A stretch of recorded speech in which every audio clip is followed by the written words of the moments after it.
Yeah. And now we might have an answer. How are you feeling now?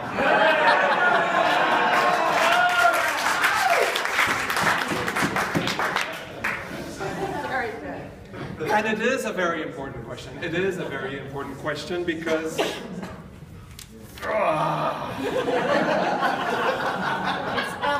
not feeling anything. Because if you don't feel anything, it means you're dead. And I feel a lot of things right now. I feel very alive. In the complex, interconnected, ever-evolving world we live in, the only way systems can survive is to innovate. And innovation comes from within. And at the very core of what it is to be human. For a system to be able to innovate, it needs individuals who are able to do a couple of things. First, to look and inquire inside, so that we can connect with our thinking, we can connect with our feelings, and we can connect to our longing, so that we can access the totality of their intelligence. Because innovation is not a shiny object. That's the slide. You're okay. That's the slide. It's a walk in the dark. You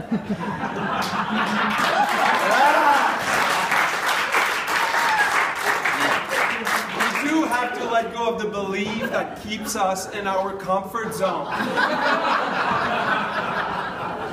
It's well known the dark tends to bring fear and anxiety. So we need more than technical competencies. We need people who have the capacity, this inner muscle, to deal with anxiety in a way that's positive.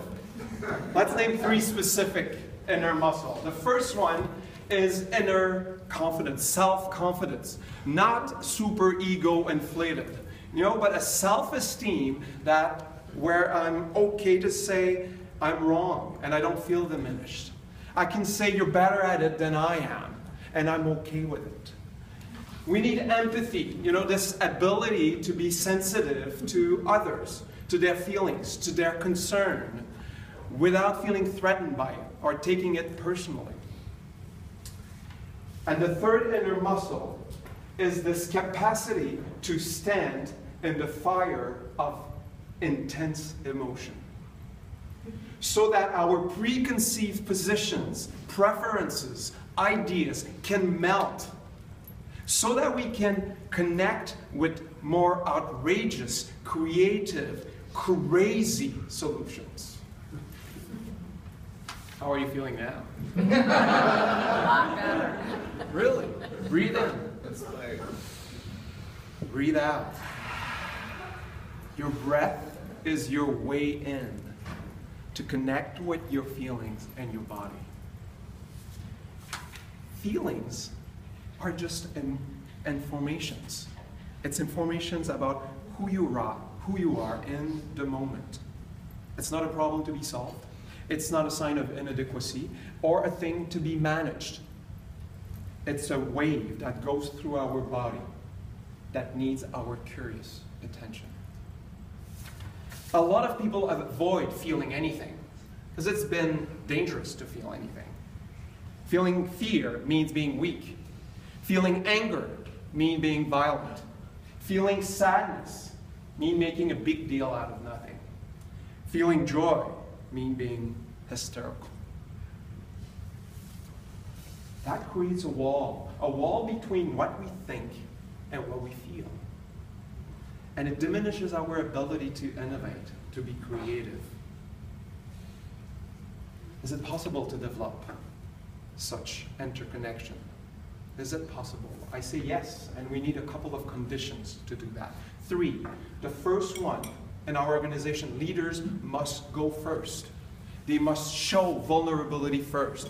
Nobody will show vulnerability before the leader does. The second condition is to create space where learning emotional intelligence is safe and it's valued.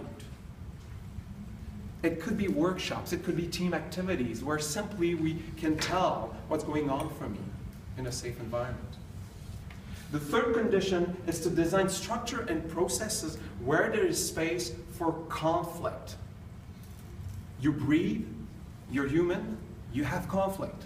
You're human. It's not a problem to be managed. We need more dialogue room and less war rooms. A couple of tools could help us go through that journey. The first one I'm going to suggest is mindfulness meditation, that help us connect in the moment to what's there. And it's just a little laboratory where you feel who you are in that moment. The second, this is Marshall Rosenberg, that created nonviolent communication. This is an interpersonal process that helps us have deeper conversation on who we are, not just the content. And the third one is around coaching. To learn that, we need support. We need very specific support when it's about new ways of being ourselves, of being with one another, and of being with the larger world. How do you feel now? I certainly feel more relaxed and fully alive. And I hope that contributed to your learning this week. Thank you.